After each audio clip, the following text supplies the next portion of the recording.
हरिओम. मुखम सौमित्री वत्सला. सौमित्र, सौमित्री वत्सल, सुमित्रेपासून सौमित्र, सौमित्रापासून सौमित्र वत्सल, आणि तो सौमित्री वत्सल ज्या मुखाचं रक्षण करतो त्या मुखाचा एक दृष्टिकोन आपण बघितला.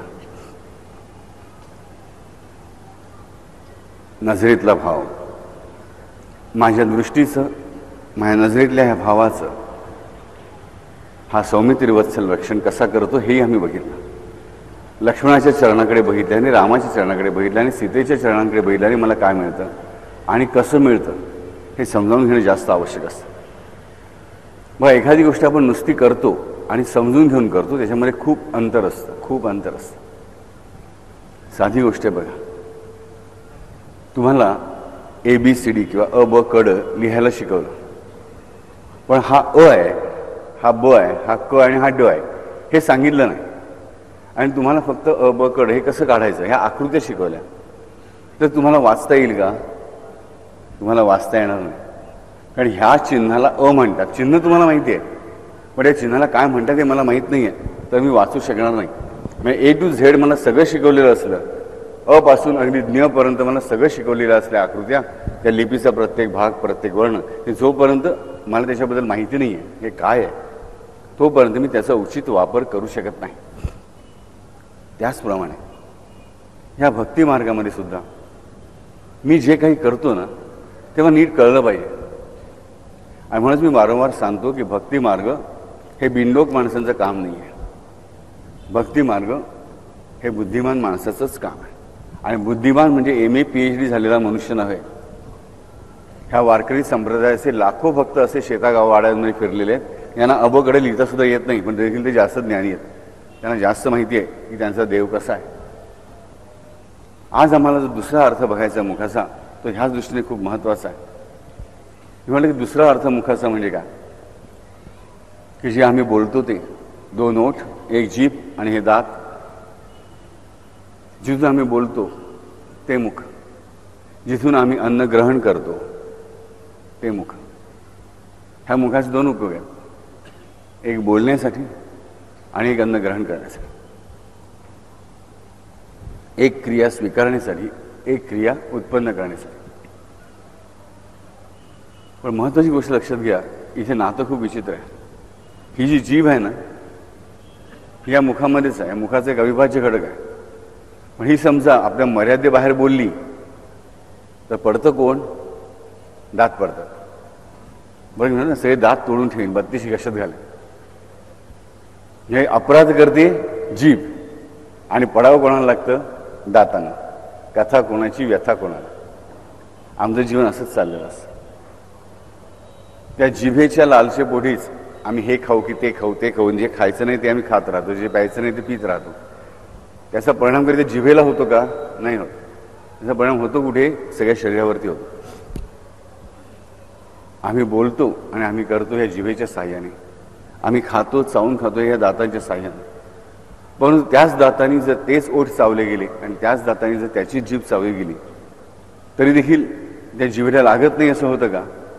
असा नियम आहे का? मला सांगा की तुमच्या दाताने तुम्ही दुसऱ्याला चावलात तरच त्याला लागेल. तुमच्या जिभेमध्ये विचार करा, आपली किती वेळ जीभ चावली जाते. दुखायचं दुखतंच ना, जखम व्हायची होतेच. म्हणजेच ह्याचा अर्थ मला इथे कळलं पाहिजे की माझ्या ह्या मुखाचा वापर मी दुसऱ्यासाठी ज्याप्रमाणे करतो तसाच तो माझ्यासाठी करतो. माझे दात ज्याप्रमाणे माझी जीभ चावतात तसे दुसऱ्याला चावू शकतात, आणि दुसऱ्याला चावू शकतात त्याचप्रमाणे माझी जीभ चावली जाऊ शकतात. ही माझ्या जिभेने जशी मी चव चाखतो तशीच माझी चव इतर माझ्या जिभेनेच चाखतात. ही गोष्ट लक्षात घ्या. मी माझ्या जिभेने अन्नाची चव चाखतो, त्याचप्रमाणे माझी चव इतर जण जिभेनेच चाखतात. जर ते माझं अंग चाटतात असं घाणेरडा प्रकार नाही, तर मी जे बोलतो या जिभेने जे उच्चारतो त्यानुसारच लोकांना मी कसा आहे ते कळतो. आणि इथेच सगळ्यात महत्त्वाची गोष्ट असते की आम्ही या जिभेचा वापर कसा करतो. आम्ही बोलतच राहतो, बोलतच राहतो. कोणालाही ऐकायला आवडत नाही, आम्हाला ऐकायला काय आवडतं, दुसऱ्याची निंदा नालस्ती काही गुपित असेल तर ते ऐकायला आम्हाला जास्त आवडतं, परंतु आम्हाला बोलायला जास्त आवडतं. आम्ही आमच्या घरामध्ये सुद्धा बोलत राहतो, शेजारी मैत्रिणी आहेत, शेजारी आहेत, शेजारी आहेत, मित्र त्यांच्याशी बोलत राहतो, ऑफिसमधल्या कलिग्सबरोबर बोलत राहतो, नोकरांबरोबर बोलत राहतो. एवढंच नाही तर रेल्वे गाडीमध्ये आम्ही बसतो, समोरासमोर 4 तासाचा प्रवास तर 2 माणसांची ओळख झाली तरी आम्ही बोलत राहतो, आम्ही बोलतच राहतो. मला इथे एक सुंदर गोष्ट लहानपणी ऐकलेली आठवतं की एकदा अशाच लांब वर्षा एसटीच्या प्रवासाला एक आजीबाई निघाल्या होत्या आणि त्या बसल्या होत्या आणि त्यांच्यासमोर एक तरुण मुलगा येऊन बसला. त्या तरुण मुलाने आजीबाईंना विचारलं, आजीबाई तुम्हाला कुठल्या स्टेशनला उतरायचं आहे, एवढं सामान आहे तुमच्याबरोबर? आजीबाईने लक्षच दिलं. मला वाटतं म्हातारीबाईंना ऐकू येत नसेल, त्या मोठ्याने विचारलं की आजीबाई तुम्हाला कुठे उतरायचं आहे? तिने सांगितलं, मी उत्तर देणार नाही. खमकी म्हातारी अशा, मी उत्तर देणार नाही. ह्या माणसाला आश्चर्य वाटलं. विचारलं, का उत्तर देणार नाही? मी काही तुम्हाला चोरबीर वाटतो का? अहो मी तुझ्या मनापासून सांगतो की मला तुमचं सामान उतरून द्यायला मदत करायला आवडेल.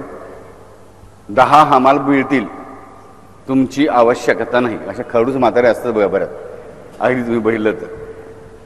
ती म्हातारी तशीच खडूस होती. ह्या माणसाला जर कुतूहल निर्माण झालं की का बाबा ही म्हातारी असं का बोलते माझ्याशी. आणि विचारलं, आजी खरंच तुम्ही का बोलता, तो एवढा वेळ का घेतला, सगळं असं का करता तुम्ही? आजीबाईने सुंदर उत्तर दिलं. आजीबाई म्हणाल्या, आता बघा मी तुम्हाला उत्तर दिलं की मला कुठे उतरायचं आहे, मग तुम्ही मला विचाराल की तुम्ही कुठून आलात, का मी तुझ्या आधी गाडीत बसले. मग मी कुठून आले ते कळायला तुम्ही मला विचाराल की तुम्ही राहता कुठे, या जाणार तिकडे कुठे राहणार आहे. मग मला सांगावं लागेल मी कुठे जाणार आहे तिकडे. मग मी अमुक ठिकाणी लखनौला उतरले, इकडून मी पुढे जाणार आहे, ते मला सांगावं लागेल. तुम्ही विचाराल मलाही तिकडेच जायचं आहे. मग मला तुझा पत्ता काय तिकडचा? मग पत्ता असेल तुम्हाला इकडे तुमचं कोण राहतं. मग तुम्ही मला विचारले तुमचं इथे मुझा मुलगा राहतो, त्याला काही मुलं बाळ आहेत का? मी म्हणे हो. मी मला किती मुलं बाळ आहेत? मी सांगायला लागेल 2 मुलगे 2 मुली आहेत. मला सांगायला लागेल तुमची नातवंड काय करतात? मग मला उत्तर द्यावं लागेल की माझा 2 नातू जे आहेत ते 5वीत आणि 8वीत आहेत. एक नात माझी कॉलेजला आहे आणि सगळ्यात मोठी नात जी आहे ती आता BA झाली आहे. मग तुम्ही मला विचारलं ती नात तुमची काय करते? मला उत्तर द्यावं लागेल की माझी नात ती दिसायला खूप सुंदर आहे, ते आम्ही तिचं लग्न करायला बघतोय. आणि मग तू चोरा येऊन माझ्या नातीला पळून घेऊन जाशील. आला प्रॉब्लेम. म्हणजे आम्ही बोलण्याने काय करतो. आणि गोष्ट अशी झाली की म्हातारी स्टेशनवर उतरली, घरी जाऊन बघते तर मुलगा आणि सून रडतायत. म्हणतात काय झालं? अगं आपली मुलगी पळून गेली. 6 महिन्यानंतर कळलं की त्याच माणसाने येऊन पळून नेलेली. मी म्हणतो स्वतःच्या हाताने स्वतःच्या पायात धोंडा कसा मारून घ्यायचा, तर स्वतःच्या बोलण्याने. आणि हे होऊ नये म्हणून ती बोलत नव्हती, बरोबर. अशा रीतीने आम्ही बोलत राहतो, स्वतःच नुकसान करण्याजोगं.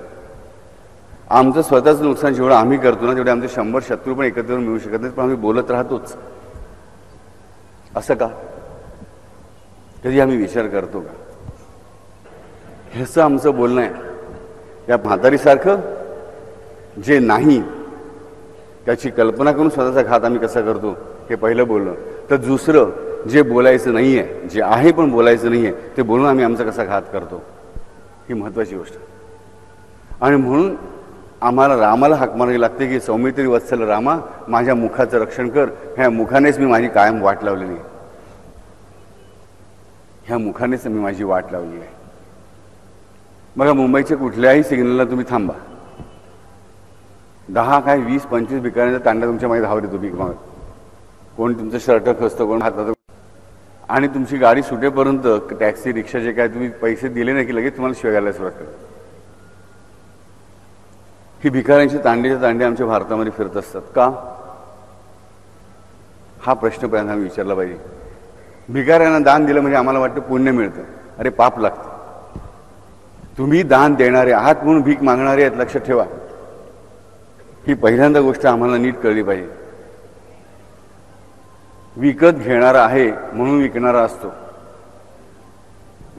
बरोबर. आम्ही ती जाहिरात वाचतो ना निसर्ग मित्रांची टी व्हीवरती, की बाबा वाघाचं कातडं विकत घेऊ नका, कारण विकत घेणारा असेल तरच विकणारा असतो.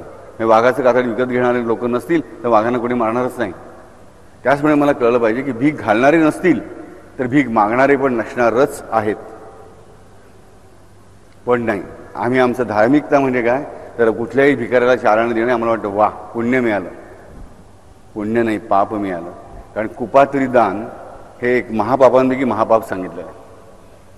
आम्ही कुपात्री दान करतो का विचार करायला पाहिजे. हे भिकारी भीक मागण्यासाठी तोंडाचा वापर करतात आणि भिकारी ठरतात. भीक मागण्याचा अर्थ आम्हाला कळला पाहिजे की माझी लायकी नसताना जे मी मागतो ना त्यालाच भीक म्हणतात.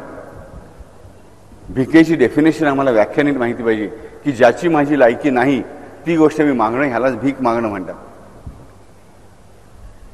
तसाच मी माझ्या तोंडाचा वापर करतो का भीक मागण्यासाठी हा विचार माणसाने करायला.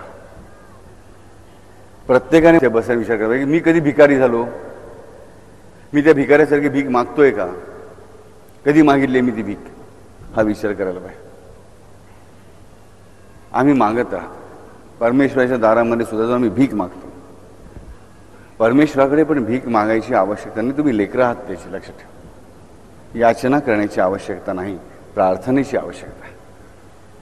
पण तिकडे पण आम्ही मागत राहतो आणि तो परमेश्वर जी माझी लायकी आहे त्याच्यापेक्षा जास्त मला देत असतो.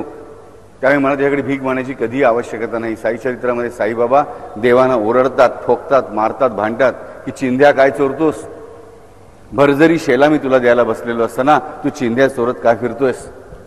आम्ही साई चरित्र हजारव्या वाचून आमच्या डोक्यात शिरत नाही की अरे परमेश्वराकडे भरजरी शेला द्यायची ताकद असताना आम्ही चिंध्या कशाला चोरायला जाऊ. तो हे द्यायला बसलेलो आहोत, आम्ही काचेचे तुकडे गोळा करायला बसलो कशासाठी, हा विचार आम्ही करायला. आम्ही आमच्या मुखाचा वापर मागण्यासारखी करतो का हा विचार व्हायला हवा. आणि आम्ही कुठे मागत नाही या तोंडाने, परमेश्वराकडे तर मागतोच. नवरा बायको तर एकमेकांकडे सतत मागत असतात. नवऱ्याच्या पण बायकोकडून अपेक्षा असतात, बायकोच्या नवऱ्याकडून अपेक्षा असतात. चूक काहीच नाही, परंतु त्या अपेक्षांमध्ये मी समोरच्या व्यक्तीची अपेक्षा किती पूर्ण करतोय. समोरच्या व्यक्तीला माझ्याकडून मागावंच लागलं नाही पाहिजे असा मी का वागत नाही, हा विचार करायला हवा. आम्हाला वाटतं आम्ही नवरा बायको झालो म्हणजे हक्क आहे आमचा एकमेकांवरती, बस. दोघांनाही वाटतं आमचा हक्क आणि तिकडे चुकतं. हक्क नाही. खऱ्या प्रेमामध्ये हक्क नसतो राजानो. खऱ्या प्रेमामध्ये घेणं नसतं, फक्त देणं असतं. खऱ्या प्रेमामध्ये मागणं नसतं. पती पत्नी जेव्हा खरं प्रेम असतं ना ते मागत बसत नाही, ते देत राहतात. तू असंच वागलं पाहिजेस, तू तसंच वागलं पाहिजेस. हे जे आहे ना हे भीक मागणं आहे नवऱ्याने बायकोकडून, बायकोने नवऱ्याकडून. लक्षात ठेवा. प्रत्येक ठिकाणी माझी अपेक्षा अशीच असते की माझ्या बायकोने असंच वागावं. बायकांना तर डेफिनेटली जास्त वाटतं की नवऱ्याने असंच वागावं. आणि परत बायकांची एक अपेक्षा काय असते की नवऱ्याने घरामध्ये सशासारखं तिच्यासमोर हात जोडून उभं राहावं, ती सांगेल ते ऐकावं आणि बाहेर मात्र वाघासारखं. हे कसं होईल मला सांगा. जो घरात वाघ आहे तोच बाहेर वाघ आहे, जो बाहेर वाघ आहे तोच घरात आहे. म्हणजे आम्ही चुकीच्या अपेक्षा ठेवतो, चुकीच्या अपेक्षा ठेवतो, म्हणजेच आम्ही भीक मागतो. त्यापेक्षा तुम्ही प्रेम करा. तुम्हाला प्रेम करायची सवय नाहीशी झालेली आहे राजा. आणि प्रेम करण्यासाठी ह्या जिभेचा जेवढा वापर होतो आणि ह्या डोळ्यातल्या भावांचा जेवढा वापर होतो तेवढा कशाचाही वापर होत नाही. डोळ्यातले भाव वाचणे एखाद्या वेळेस आम्हाला कळणार नाही, पण जिभेचे शब्द आणि त्या शब्दाने उच्चारलेला भाव मात्र आम्हाला एक नीटपणे कळतो. एकच वाक्य असतं, बाबा रमेश, एक मनुष्य घ्या, रमेश सिनेमाला गेला होता. ती जीभ उच्चारते, पण जेव्हा आम्ही वेगळ्या भावाने उच्चारतो रमेश सिनेमाला गेला होता, रमेश सिनेमाला गेला होता, रमेश सिनेमाला गेला होता, रमेश सिनेमाला गेला होता. किती अर्थ निघाले? एकच वाक्य. परत त्यातून प्रश्न, रमेश सिनेमाला गेला होता, रमेश सिनेमाला गेला होता, रमेश सिनेमाला गेला होता. प्रश्न म्हणले ते किती प्रश्न. एकच वाक्य. या भावानुसार वेगळ्या. हे भाव उच्चारणारं कोण आहे? माझी जीभ आहे. मी जीवेनुसार हे भाव उच्चारतो. माझं प्रेम व्यक्त करण्यासाठी मी जीभ का वापरू शकत नाही? नवरा बायको आम्ही एकमेकावरचा राग व्यक्त करायला जिभेचा पटकन वापर करतो. घरामध्ये प्रत्येकाच्या नवरा बायकोने आई वडिलांशी वागताना, आम्ही मुलं की आई वडील मुलांशी वागताना राग आला की जिभेचा वापर फटकन, जराही विचार न करता गेलीच खड्ड्यात, आलं तोंडावरून नवऱ्याच्या बाहेर. बायकोने लगेच विचारलंच, केली माझ्या आयुष्याची राख रांगोळी तुम्ही. अरे का घाणेरडं अभद्र बोलता? साधीशी घटना घडलेली असते.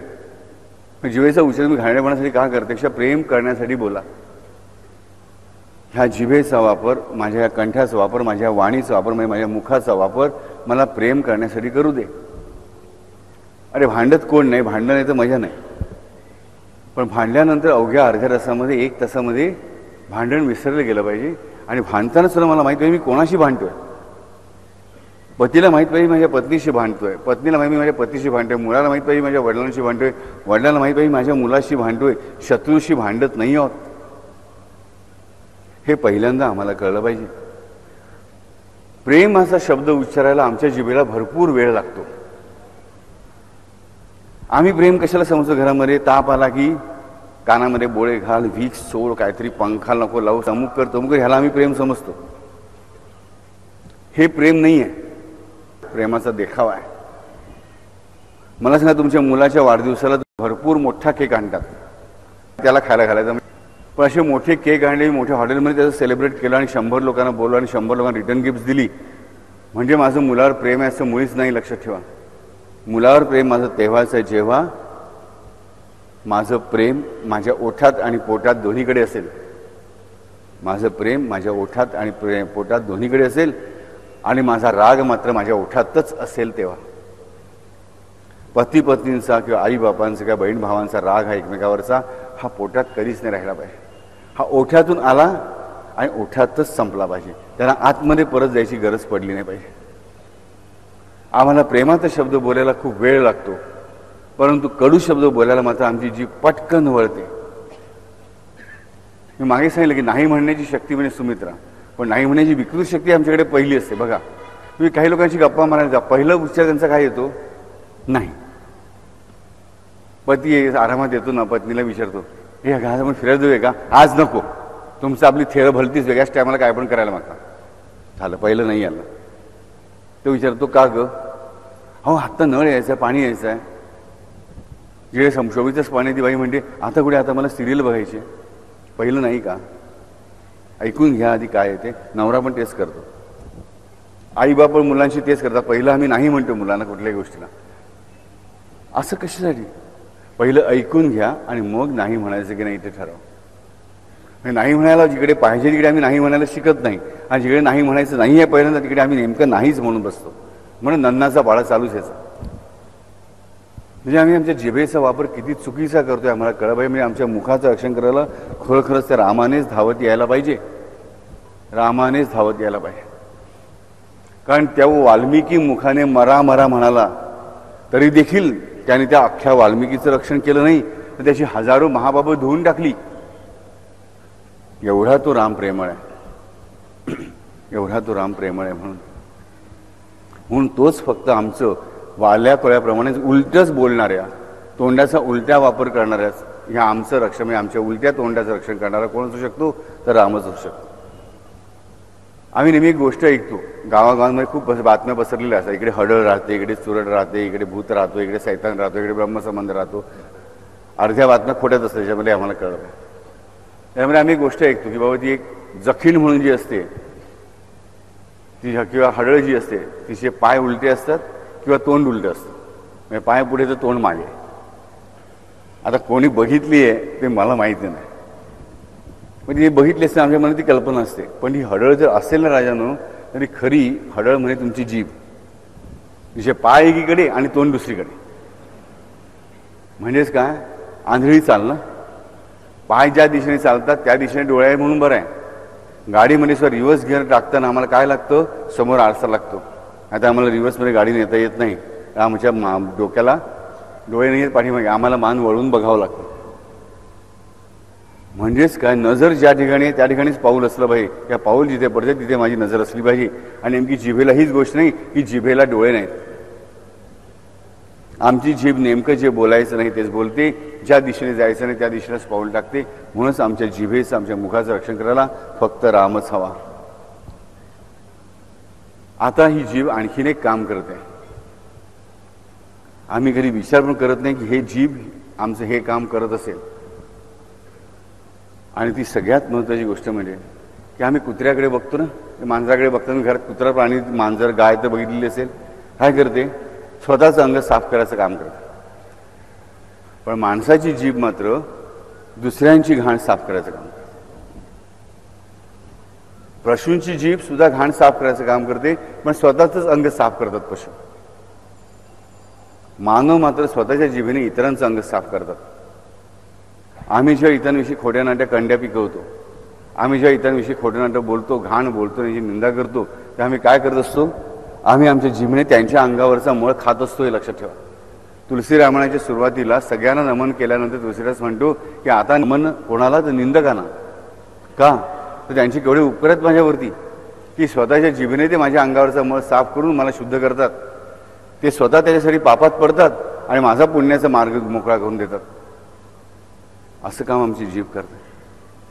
दुसऱ्यांच्या जीवनातला मळ तुमच्या जीवनात घेण्याचं काम. आधीच आमच्या जीवनात मळ जास्त आहे, तो आणखी इतरांचा मळ घ्या का? पण तो मळही आम्ही घेतो. आमची जीभ ते पण काम करते. मी सांगितलं मागे म्हणून की डुक्कर काय खातं? सगळ्यांना माहिती आहे काय खातं डुक्कर ते. पण ते खातं, ते डुकरांची विष्ठा नाही खात डुक्कर. डुक्कर इतरांची विष्ठा खातं.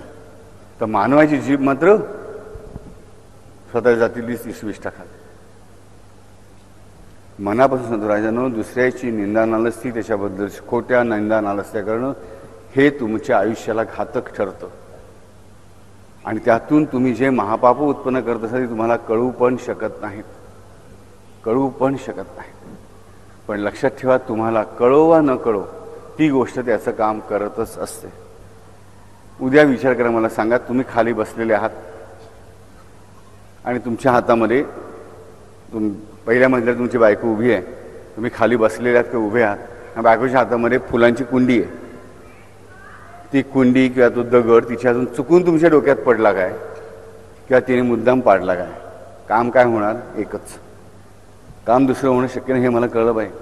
म्हणूनच मी त्या भानगडीमध्येच पडता कामा नये हे आम्हाला कळलं पाहिजे.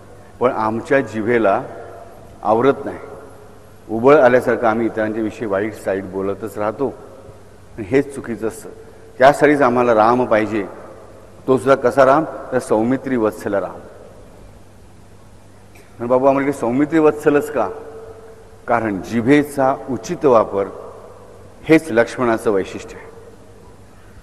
सौमित्राचं म्हणजे लक्ष्मणाचं वैशिष्ट्यच मुळी आहे की वाचेचा उचित वापर, वाचेचा फक्त रामासाठी वापर हा फक्त लक्ष्मणानेच केलेला आहे. संपूर्ण रामायणामध्ये आम्हाला लक्ष्मण फक्त मोजकं बोलताना आढळतो. कार्य करताना तो प्रत्येक वेळी रामाच्या बरोबर आहे. रामाच्या पुढे एक पाऊल त्याचं आहे. खरं म्हणजे राम लक्ष्मण सीता चालतात कसे याचं खूप सुंदर वर्णन तुलसीदासाने केलेलं आहे. राम लक्ष्मण सीता वनवासात चालत कसे होते याचं एवढं मनोहारी वर्णन तुलसीदासाने केलेलं आहे. तुम्हाला सांगतो राजानं की राम चालतो, त्याच्या पाठीवरून सीता चालते, सीतेच्या पाठून लक्ष्मण चालतो. या पाठून काही श्वापद वगैरे आलं तर म्हणून. तर रामाची 2 पावलं पडतात, त्याच्यावर आपलं पाऊल पडू नये. रामाची 2 पावलांचे ठसे पडत आहेत, त्या ठस्यावर आपला पाय पडू नये. सीतामाऊलीची इच्छा आहे, जानकीची इच्छा आहे. म्हणून ती काय करते की बरोबर ती नाजूक आहे, साजूक आहे, ती या 2 पावलांच्या मध्ये आपलं पाऊल टाकते. आता पंचायत मागून येणाऱ्या लक्ष्मणाची आहे की रामाच्या पावलावरही पाऊल पडता कामा नये आणि सीतेच्या पावलावरही पाऊल पडता कामा नये. आता तो कसं बघ, 2 पावलं आहेत रामाची, त्याच्यामध्ये 2 पावलं सीतेची आहेत. लक्ष्मणाचं पाऊल जे आहे तर लक्ष्मणाचं पाऊल कसं पडतं की ही 4 पावलं जिथे पडलेली आहेत त्याच्या अगोदर आणि त्याच्यानंतर. म्हणजे किती मोठी कसरत लक्ष्मण करतो विचार करा. किती सुंदर सांगितलंय तुलसीदासाने की सीता राम लक्ष्मण चालतात कसे. एक प्रत्येक ठिकाणी उचित अनुचिततेचा वापर करण्याची शक्ती फक्त ह्या सौमित्रामध्ये आहे, ह्या लक्ष्मणामध्ये. वाचेचा उपयोग पण तो अत्यंत लिमिटेड बोलण्यासाठीच करतो. तो कधीच फालतू बडबड करताना आम्हाला दिसत नाही. आणि महत्त्वाची गोष्ट म्हणजे हा मूळचा शेष आहे. ह्याला अनंत जीव आहेत. आम्ही ऐकतो ना, सहस्त्रमुखानी शेष वर्णता थकेना. याचा अर्थ काही शेषाला सहस्त्रमुख आहे, म्हणजे एक सहस्त्रमुख आहे तर 2 सहस्त्र जीभ आहेत. मग एवढ्या जीभा ज्याला आहेत तो मोजकं बोलतो, तर ज्यांना आम्हाला एकच जीभ आहे ते मात्र आम्ही किती बोलतो. म्हणजे आम्हाला कळलं पाहिजे की ज्याला कमीत कमी 2000 जीभा आहेत, त्या 2000 जीभांची ताकद असलेला लक्ष्मण मात्र मोजकं बोलतो, आणि एकच जीभ असणारे आम्ही सामान्य क्षुल्लक माणसं मात्र त्या लक्ष्मणाच्या हजारो पट बोलत राहतो. आणि मुख्य म्हणजे हा लक्ष्मण हा शेष गातो काय, तर आम्हाला माहिती आहे की हा शेष सहस्त्रनाम गातो. हा शेष विष्णूचं सहस्त्रनाम सदैव गात राहतो. म्हणजे ज्याच्या 2000 जीभ आहेत तो फक्त सहस्त्रनामाचा उच्चार करतो, तर आमची जी एकच जीभ आहे ती मात्र अनंत दुसऱ्या गोष्टींचा उच्चार करत राहते. म्हणजे आम्हाला कळेल की हा आमच्या जिभेचं रक्षण करायला, आमच्या मुखाचं रक्षण करायला हा सौमित्री वत्सलच का यायला हवा, दुसरा कोणी येऊन उपयोगाचाच नाही. जिभेचा उचित वापर फक्त हा शेष जाणतो, फक्त शेष जाणतो, बाकी कोणीही जाणत नाही. हा लक्ष्मणच जाणतो पाऊल कसं टाकायचं पुढे. आम्हाला वाटतं बाबा साधी गोष्ट आहे की जंगलामध्ये चालताना राम सीता चालायचे म्हणून लक्ष्मण चालत, लक्ष्मणशी पावलं टाकतोय, एवढाच त्याचा अर्थ नाहीये. हे पहिल्यांदा आम्हाला कळलं पाहिजे की रामाच्या 2 पावलांच्या मध्येच सीतेचं सर्व विश्व आहे. ही यातून आम्हाला समजणारी पहिली गोष्ट की रामाच्या 2 चरणांमधली जागा हेच सीतेचं विश्व. तर राम आणि सीतेच्या चरणांपासून सुरू होत विकास पावतं ते लक्ष्मणाचं विश्व. सेंट्रीपेटल फोर्स, सेंट्रीफ्युगल फोर्स दोन्ही तेवढेच आवश्यक, दोन्ही त्या रामाचेच. म्हणजे रामाच्या आणि सीतेच्या चरणांपासून सर्व विश्वभर फाकणारी चरण म्हणजे लक्ष्मणाचे, तर रामाच्या चरणाच्या अंतर्गत घेऊन जाणारे चरण म्हणजे सीतेचे. ह्यांची चाल कशी आहे तर अशी आहे, हे आम्हाला कळलं पाहिजे. आमच्या जिभेची चाल अशी असली पाहिजे ह्या लक्ष्मणासारखी. ती रामाच्या चरणांपासून तिचं कार्यक्षेत्र सुरू झालं पाहिजे आणि त्या रामाच्याच अनंत रूपामध्ये विलीन झालं पाहिजे. आम्हाला त्या रामाचं नाम, त्या सीतेचं नाम, त्या लक्ष्मणाचं नाव घेता आलं पाहिजे, आणि मग ते नाम घेता घेता घेता घेता घेता एक दिवस आम्ही त्या रामामध्ये विरघळून जायला हवं. पण ते आमचं कधी होत नाही. आम्ही लक्ष्मणासारखं कधी चालूच शकत नाही. आम्ही चालूच रामाच्या पावलावर पाऊल देऊन, सीतेच्या पावलावर पाऊल देऊन, त्यांच्या पाऊल खुणा मिटवून आम्ही चालतो. आमच्या जीवनामध्ये ज्या राम लक्ष्मण सीतेच्या पाऊल खुणा आहेत त्या मिटवून आमची पावलं चालत असतात, म्हणून आम्हाला प्रॉब्लेम आहे. आणि म्हणून आम्हाला रक्षणाला कोण हवा तर सौमित्री वत्सल हवा, की जो रामाच्या चरणांपासून जीवन सुरू करतो, आपलं चालणं सुरू करतो आणि संपूर्ण रामाला सीतेला व्यापूनही जो उरतो तो लक्ष्मण. म्हणून आमच्या मुखाचं रक्षण करायला कोण हवा तर सौमित्री वत्सल राम हवा. आम्ही जिभेने नामाचा उच्चार करतो. आम्हाला माहीत असतं, आम्ही पुस्तकामध्ये वाचतो मोठ्या मोठ्या गोष्टी की जप 4 प्रकारचा असतो. उपांशू, वाचिक वगैरे मारी मोठी नाव आहेत, ती काय मला येत नाही, मी साधा माणूस आहे. मोठमोठ्याने जप केला तर तो एक प्रकारचा जप. तोंडात पुटपुटून केला, लोकांना ऐकू जाणं समजतं, दुसऱ्या प्रकारचा जप. तिसरा तोंडातल्या तोंडात केला, पण जीभ हलते पण बाकी ओठ हलत नाही आहे, तो तिसऱ्या प्रकारचा. चौथा म्हणजे मनात केला की जिकडे जीभही हलत नाही आहे. असे 4 प्रकारचे जप आम्ही मानतो. सगळ्यात श्रेष्ठ जप कुठला सांगितला आहे, इकडे जीभ हलत नाही तो, जीभ हलत नाही तो जप सगळ्यात श्रेष्ठ मानलेला आहे. बघा तुम्ही मनात विचार करा, तोंड जीभ हलवायचीच नाही, आणि मनात श्रीराम जयराम जय जयराम म्हणायचं. जीभ थोडी थोडी हलते त्याचं तुम्हाला लक्षात येईल की किती आम्ही प्रयत्न केला तरी. बघा आपण गाडी चालवायला ड्रायव्हरच्या बाजूला बसलेलो असतो, जर आपल्याला गाडी चालवता येत असेल तर तो जसा ब्रेक मारतो तसे आपले पाय पण आपोआप तिकडे दाबले जातात. तशी आमची जीभ पण आपोआप त्या नावाबरोबर हलत राहते. पण नामस्मरणामध्ये सुद्धा सगळ्यात महत्त्वाची गोष्ट काय असेल की जीभ हलणार नाही ती गोष्ट सर्वात श्रेष्ठ. तसं आमच्या जीवनामध्ये झालं पाहिजे की जीभ हलणार नाही तो क्षण सर्वात श्रेष्ठ. जिभेने बोलणं थांबवा, मग हळूहळू मनाचं बोलणं थांबेल. ह्याचा अर्थ आम्ही काय मौनात राहायचं, मुक्यासारखं राहायचं असं त्याचा मुळीच अर्थ नाही. पण जे बोलायचं आहे तेच बोला, जिकडे बोलायचं आहे तिकडेच बोला, जे बोलायचं नाही आहे ते बोलू नका. अगदी मनापासून बोलू नका. जिभेचा जो चांगल्या रीतीने वापर करायला शिकतो त्याचंच आयुष्य चांगलं होतं. कारण एक लक्षात ठेवा, परमेश्वराला मात्र जीभ न हलवता तुम्ही जे बोलता ते जास्त लवकर ऐकू येतं, हे लक्षात ठेवा. 4 जपांमध्ये श्रेष्ठ जप कुठला? तर जीभ न हलवता केलेला. मी मनातल्या मनात जो जप करतो तो, मी मनातल्या मनामध्ये जे काय उच्चारतो, मनातल्या मनामध्ये जे विचार करतो ते जास्त लवकर परमेश्वराला कळलेले असतात.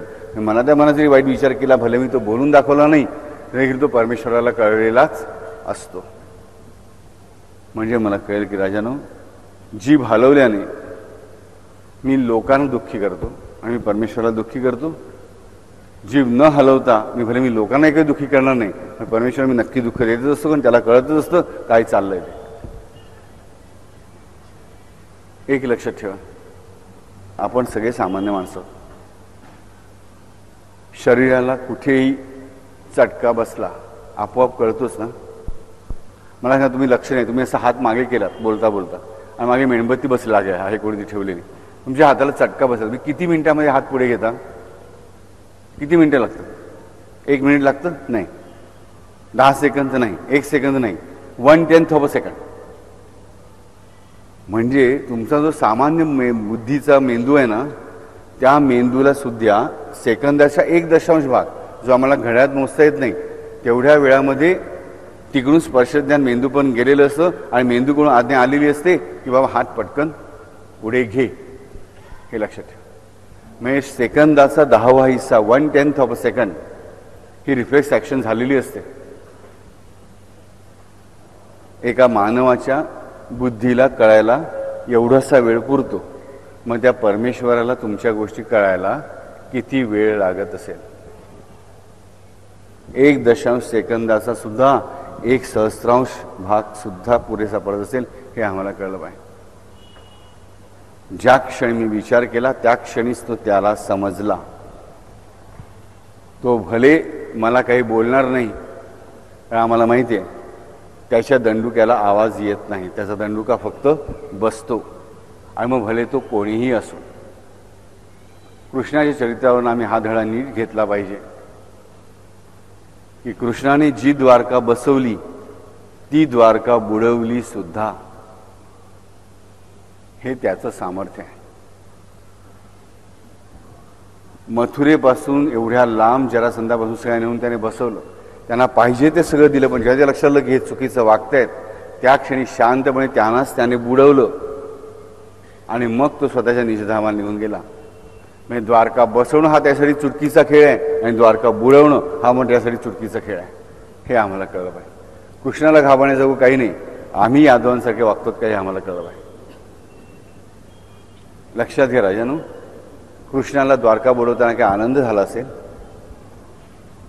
हा प्रश्न आम्ही आमच्या स्वतःच्या मनाला विचारला पाहिजे की जी द्वारका त्याने स्वतः उत्पन्न केली, ज्या द्वारकेमध्ये वीट न वीट सोन्याची होती, त्या द्वारकेमध्ये सगळे द्वारकावासी हे त्याचे प्रजाजन होते, त्या सगळ्यांना बुडवताना त्याला काय क्रूर आनंद लाभला? तो काय सैतान होता मला सांगा?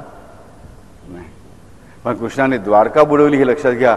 कृष्णाने गोकुळ कधीही बुडवलं नाही. निर्णय आमचा आहे, आम्हाला गोकुळात राहायचंय की सोन्याच्या द्वारकेत जाऊन राहायचं? बरोबर. म्हणून श्रेष्ठ भक्त आम्हाला सहस्रे सांगून जातो की नको द्वारकेचे हिरे, नको द्वारकेचे हिरे. सहजपणे सांगितलं जातं की जे द्वारकेचे हिरे नकोत, त्या गोकुळातले दगड जे आहेत ना, ते जे शेण आहे ना, ते आमच्यासाठी जास्त फायद्याचं आहे. कारण गोकुळ कधी बुडत नाही, द्वारका मात्र बुडते. आम्ही मात्र द्वारकेत राहायची स्वप्न बंद. तो गोकुळाधीश आहे, द्वारकाधीश नाही आहे, लक्षात ठेवा. तो द्वारकेचा राजा कधीही झाला नाही, ही पहिली गोष्ट आम्हाला कळली पाहिजे. श्रीकृष्ण कधी राजा झाले नाही. त्या श्रीकृष्णाला पण तरी देखील किती दुःख असेल ती द्वारका बुडवताना, ह्याचा विचार करा. आम्ही द्वारकेत जाऊन राहिलो तर आम्ही बुडणारच आहोत, हा विचार दृढ करा.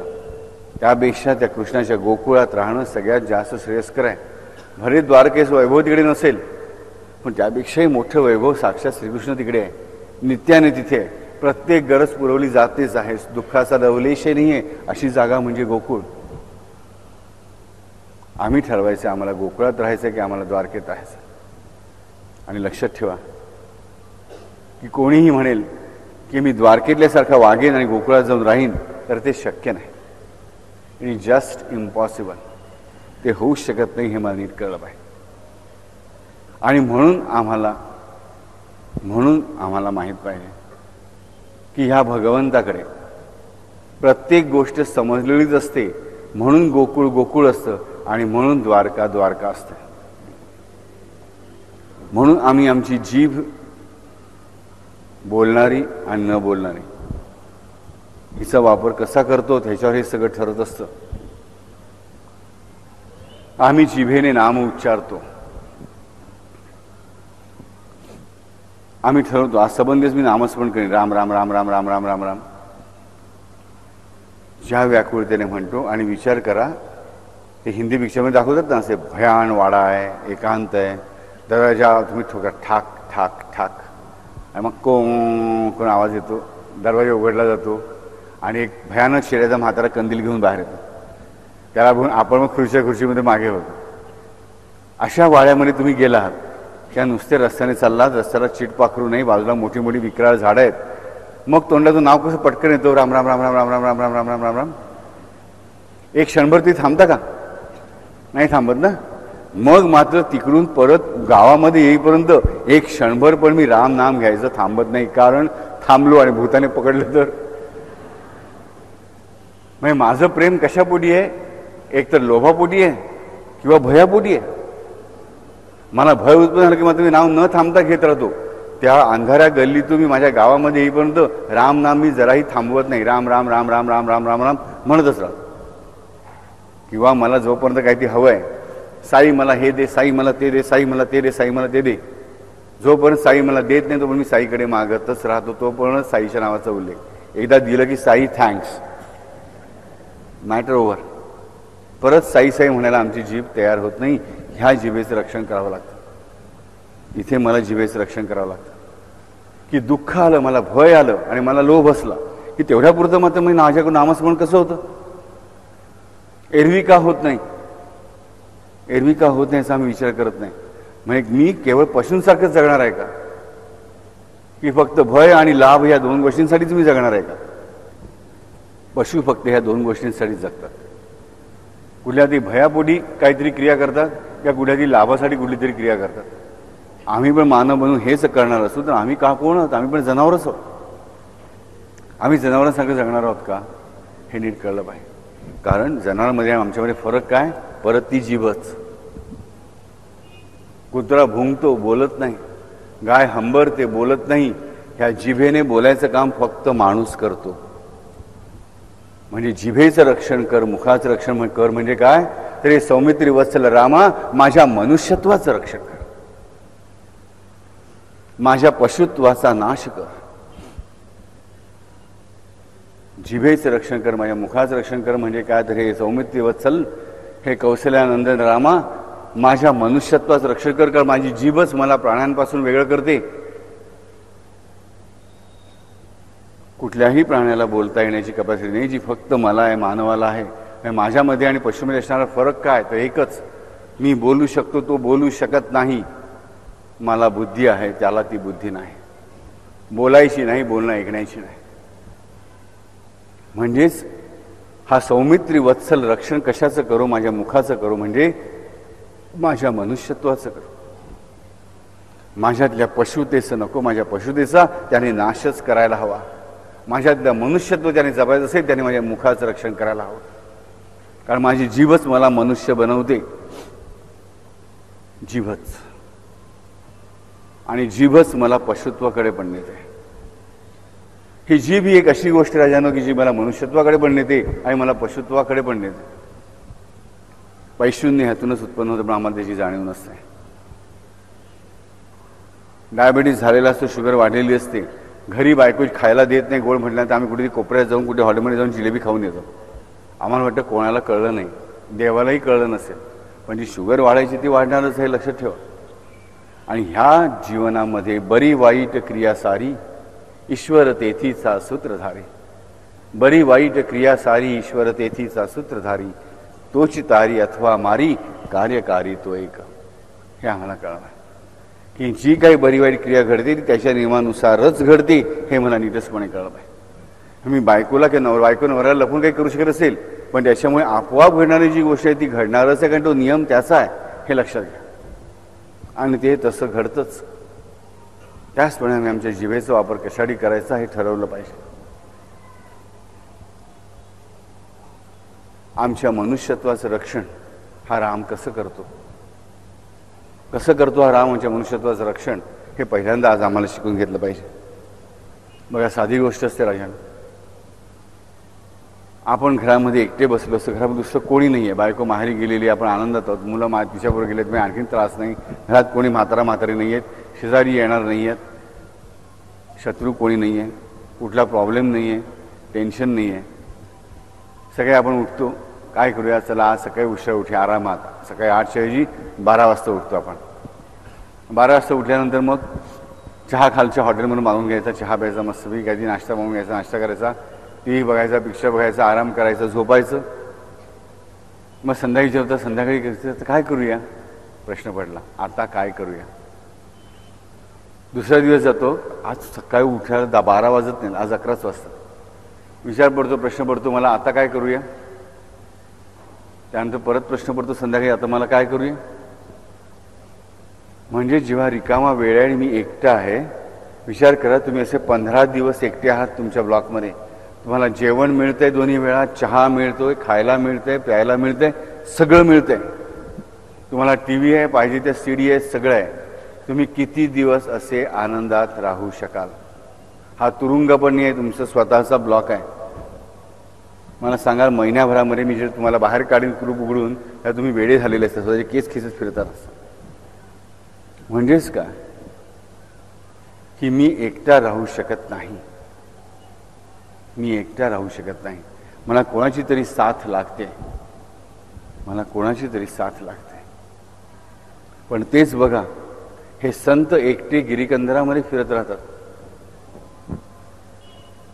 ते वेडे नाही होत आणि ते कधीच एकटे नसतात. त्यांचा परमात्मा त्यांच्याबरोबर सदैव असतो, पण ते कधीही एकटे नसतात. आमच्याबरोबर आमचा परमात्मा नसतो म्हणून आम्ही एकटे होतो, एकटे पडतो. 100 माणसं असताना पण आम्ही एकटेच पडतो. रस्त्यामध्ये एका बाईवर रॉकेल ओतलं जातं, जाळलं जातं, कोणी तिच्या मदतीला धावून जात नाही, ती एकटीच असते, ती एकटीच असते. आमचं पाकिट मारलं जातं, 100 जण तर चोर पकडलं की त्याला मारायला, कारण प्रत्येकाचं पाकिट कधी ना कधी मारलं गेलेलं असतं, त्याला झोडायचं असतं, पण तुम्हाला पण 100 रुपये काढून द्यायला येत नाही, हे आम्ही लक्षात घेतलं पाहिजे. आम्ही एकटेच असतो, समूहामध्ये पण आम्ही एकटेच असतो, आणि आम्ही जेव्हा एकटे असतो तेव्हा आम्ही अधिकच एकटे असतो, आणि हा एकटेपणा आम्हाला खायला उठतो. हा एकटेपणा घालवण्यासाठी आम्ही काय करतो, आम्ही दुसऱ्याची साथ निवडतो. अमेरिकेमध्ये बघा, आज त्यांची नाती एकमेकांपासून दूर जात चालली आहेत. आज मुंबईतही आमचं तेच होतं, भावाचं भावाशी पटत नाही, बहिणीचं बहिणीशी पटत नाही, बनवरा बायकांचं आपसात पटत नाही, शेजाऱ्यांशी आमचं काही माहिती नसतं. 10 वर्ष आम्ही राहतो एकाच मध्ये, आम्हाला माहीत नसतं समोरच्या ब्लॉकमध्ये राहतो, त्यांना मुलं किती, मुलगी यांचं काय चाललंय काही आम्हाला माहीत नसतं. आमचा एकमेकांशी संबंधच उरलेला नाही आहे, आम्ही एकटे पडतो. पण त्या एकटे पडल्यामुळे काय होतं, आमचा आधार जातो. आज अमेरिकेमध्ये सगळ्यात जास्त डॉक्टर्स कुठले आहेत तुम्हाला माहिती आहे, सायकॅट्रिस्टची जास्त आवश्यकता. तिकडे दर 100 डॉक्टर मागे 65 डॉक्टर्स हे सायकॅट्रिस्ट आहेत.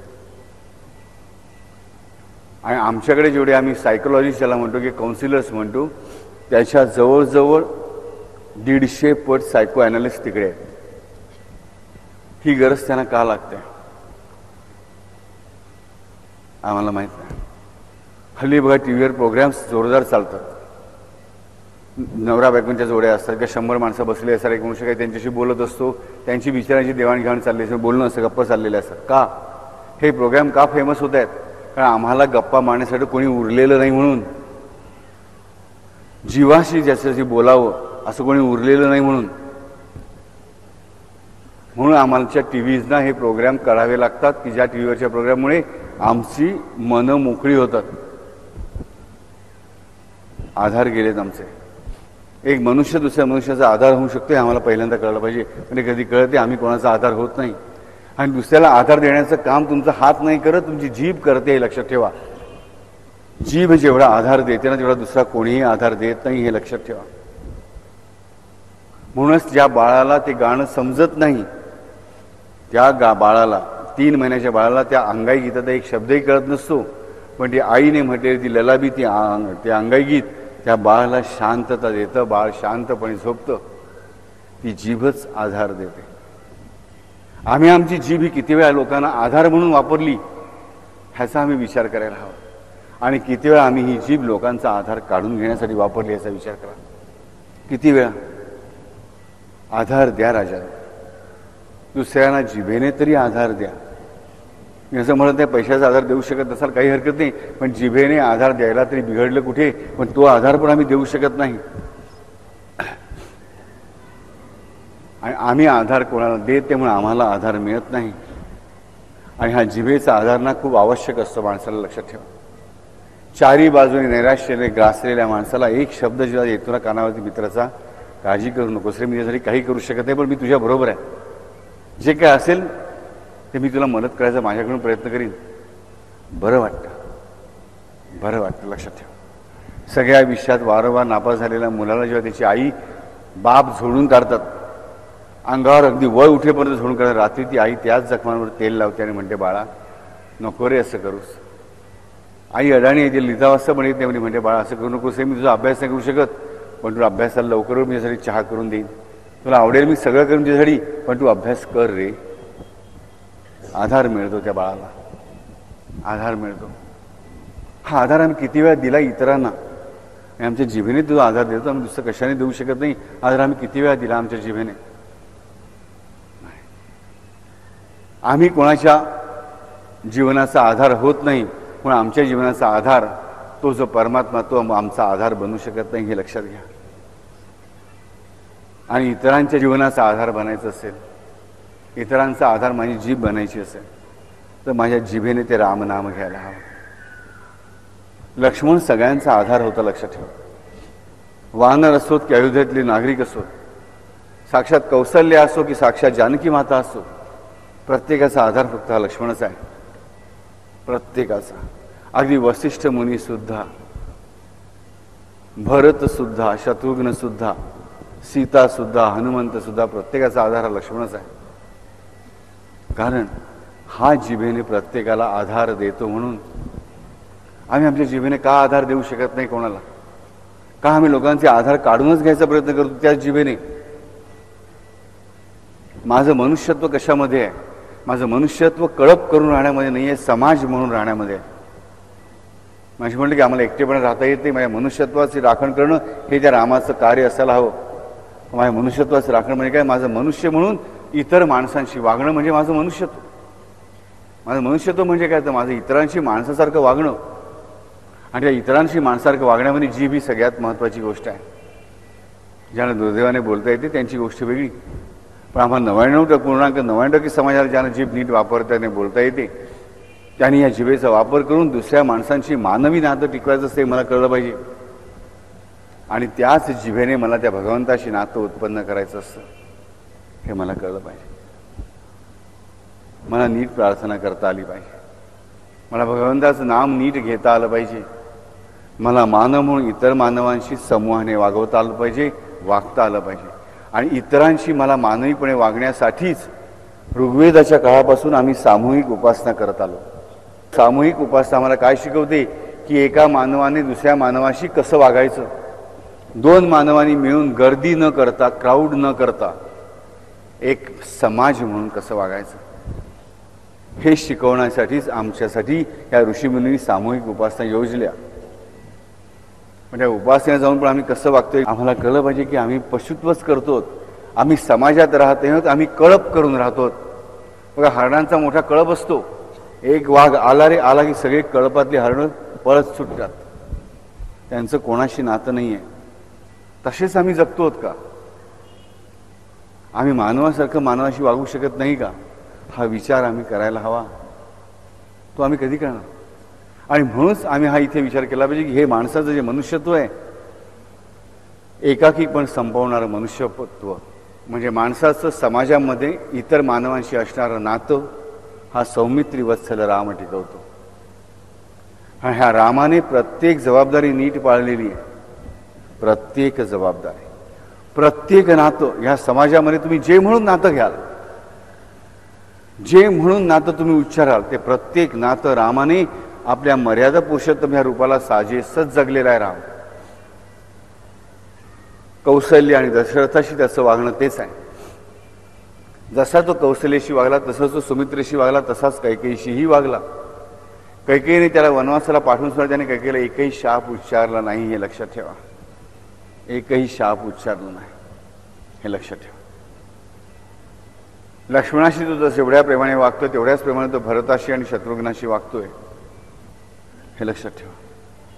सर्व प्रजाजनांसाठी ते श्रीमंत आहेत की गरीब आहेत, विद्यावान आहे की अविद्यावान आहे, याचा विचार न करता तो सर्वांशी एकच नियमाने वागतोय. राक्षसांचा वध करताना सुद्धा प्रत्येक वेळी रामाने त्यांना पूर्वसूचना व्यवस्थित दिलेल्या आहेत आणि मगच त्यांच्या वधाला तो उत्सुक झालेला आहे. जेव्हा विश्वामित्र या रामा लक्ष्मणाने घेऊन जातात जंगलामध्ये त्राटिकेला मारण्यासाठी, ह्या त्राटिका येते तेव्हा राम विचारतो, गुरुवर्य ही स्त्री आहे, मी हिचा वध कसा करू? त्या विश्वामित्र मुनी त्याला उत्तर देतात की हे रामा लक्षात ठेव, ही जरी स्त्री असली तरी ही धर्माच्या ऱ्हासाला उद्युक्त झालेली स्त्री आहे. ही अनेक सज्जनांचा नाश करायला उद्युक्त झालेली स्त्री आहे, म्हणून हिच्या हत्येचं पाप तुला लागणार नाही, ही स्त्री हत्या होणार नाही. तू घे बाण आणि मार हिच्या छातीमध्ये. राम श्री सर्वंद्य म्हणतो आज्ञा आणि बाण मारतो. वालीचा वध करताना सुग्रीव आणि वाली दोघं दिसायला एवढे सारखे आहेत, त्यामुळे सुग्रीव कोण आणि वाली कोण हे कळत नाही. मग याने सुग्रीवाला सांगितलं, तुझ्या गळ्यामध्ये फुलांची माळ घाल, त्याच्यावर मला कळेल की सुग्रीव कोण आणि वाली कोण. आणि त्याला माहिती आहे की वालीकडे मायावी विद्या आहे, ज्याला मी ब्लॅक मॅजिक म्हणतो. सुग्रीवाकडे ही ब्लॅक मॅजिक नाही आहे, ही वाईट विद्या नाही आहे. त्याचं लढणं हे एका मानवाचं अतिमानवाशी लढणं आहे. शांतपणे राम एका क्षणाला झाडाच्या आडून तो बाण मारतो आणि वालीचा वध करतो. परंतु कर्माचा आढळ सिद्धांत तो स्वतःही पाळतोच. कृष्ण जन्मामध्ये तो त्याच वालीला व्याध म्हणून जन्माला घालतो आणि त्याच व्याधाकडून स्वतःच्या पायात बाण मारून घेऊन स्वतःचे जीवन संपवतो. हे आम्हाला नीटपणे कळलं पाहिजे. तो स्वतः कधीही कुठलेही नियम तोडत नाही, असा हा राम आहे. हाच राम जेव्हा कृष्ण बनतो तेव्हा आम्ही बघतो की दुर्योधनाची आणि भीमाची लढाई सुरू होती. शेवटच्या क्षणाला कृष्ण खून करतो मांडीवर, दुर्योधनाच्या मांडीवर गदा मार. आम्ही म्हणतो अनेक आजकाल बुद्धिवान लोकांमध्ये स्पर्धा चाललेली असते की रावण कसा चांगला, दुर्योधन कसा चांगला, कर्ण कसा चांगला, हे प्रूव्ह करायची. अरे फालतूपण आहे. जे वाईट आहे ते वाईट आहे, घाण ते घाण. की जो कर्ण द्रौपदीबद्दल जे काय घाणेरडे उद्गार काढतो ते उद्गार काढणाऱ्या माणसाला जर तुम्ही सज्जन म्हणत असाल तर मग मोठी वाईट गोष्ट आहे. म्हणजे केवळ पैसा आहे म्हणून पैसे फेकून दानधर्म करणाऱ्या माणसाला श्रेष्ठ मानण्याचा अर्थ नाही, हे आम्हाला नीटपणे कळलं पाहिजे. तर अधर्मयुद्ध आणि अधर्मयुद्ध म्हणजे काय? हे अधर्मयुद्ध आहे ज्याचं संपूर्ण अंग लोखंडाचं आहे, पोलादाचं झालेलं आहे, जे कुठल्याही शस्त्राने तुटू शकत नाही असा दुर्योधन, ज्याचं अंग फक्त एका मानवाचं आहे, त्याला हाडं आहे, मांस आहे, रक्त आहे, अशा भीमाशी होणारं युद्ध हे धर्मयुद्धच मुळी नाही आहे. हे धर्मयुद्धच होऊ शकत नाही. एकाच्या हातामध्ये पिस्तूल आहे, दुसऱ्या हातामध्ये काहीच नाही आहे, हे धर्मयुद्ध होऊ शकेल का? नाही. समान स्थिती असणं हेच युद्धाचा धर्म मानलेलं आहे. म्हणजे धर्मयुद्ध नाहीच आहे, हे अधर्मयुद्धच चाललेलं आहे. मग याच्यात धर्मयुद्ध कुठलं? तर दुर्योधनाचा जो भाग मानवी आहे त्याच्याशी लढणं हाच धर्म आहे. आणि दुर्योधनाचा कुठला भाग मानवी होता? तर फक्त मांड्या. भीम पूर्ण मानवी होता म्हणून भीमाने त्या मांडीवर प्रहार करणं हाच धर्म आहे, हेच धर्मयुद्ध आहे. श्रीकृष्ण खणखणीत आहे, राम खणखणीत आहे, त्यांच्याकडे अनितीचा वास पण येऊ शकत नाही. पण आम्ही मात्र मोठ्या मोठ्या चिंता पुस्तकातून डिक्लेअर करतो की अधर्म करूनच भीमानाला जिंकवलं. अरे अधर्म नसलं युद्ध कसलं राजा? एका मानवाने मानवाशीच लढणं भाग आहे. आणि दुर्योधनाचा मानवी भाग फक्त त्याच्या मांड्या हाच आहे, त्याच्यावरच प्रहार करणं आवश्यक आहे, हे आम्हाला कळलं पाहिजे. कृष्ण असा आहे, हा राम असा आहे. काय करायचं आणि काय करायचं नाही, ह्याच्यामध्ये तो जे करतो तोच धर्म, हे आम्हाला पहिल्यांदा कळलं पाहिजे. धर्माचं पालन तो करत नाही, त्याला एवढा क्षुद्र करू नका. धर्माचं पालन आम्हा मानवांसाठी आहे, तो करतो तो धर्म आहे, आम्हाला कळलं पाहिजे. तर आमची बुद्धी स्थिर राहील, तर आमची बुद्धी स्थिर राहील. मानवाची मानवता तिकडे स्थिर राहील. सामूहिक उपासनेमध्ये राम जाणतो, तो कृष्ण जाणतो, वाली कोण आणि सुग्रीव कोण, दुर्योधन कोण आणि भीम कोण, तो व्यवस्थित जाणतो, हे आम्हाला कळलं पाहिजे. आणि वेळ पडली तर कुठाशाला धर्म ठरवायचा आणि धर्म कसा उपयोगात आणायचा आणि धर्माची पुनर्स्थापना कशी करायची हेही तोच जाणतो. त्याचे विचार तुम्ही करत बसू नका. तुम्ही फक्त दुर्योधनाच्या पक्षात उभं राहायचं की कृष्णाच्या पक्षात उभं राहायचं, हा निर्णय तुमचा आहे.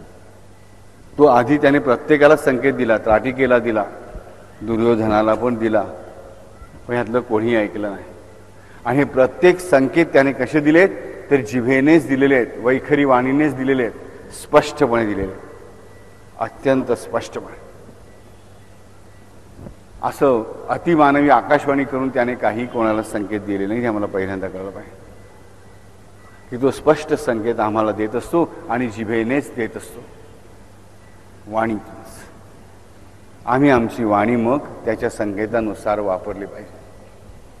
आम्हाला वेद वाचता येत नसतील, काही हरकत नाही, काही बिघडत नाही. मला सांगा राजा, काही बिघडत नाही. तुकाराम महाराजांनी आम्हाला सांगून ठेवलंय की सगळे वेद वाचला आणि मला अर्थ एवढाच कळला की नाम विठोबाचे घ्यावे, बस.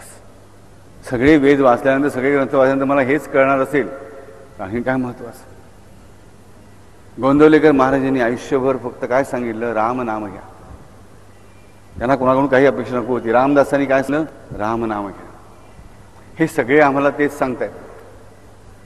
लक्षात ठेवा, राम राजा होता, युवराज होता, राजकुमार होता.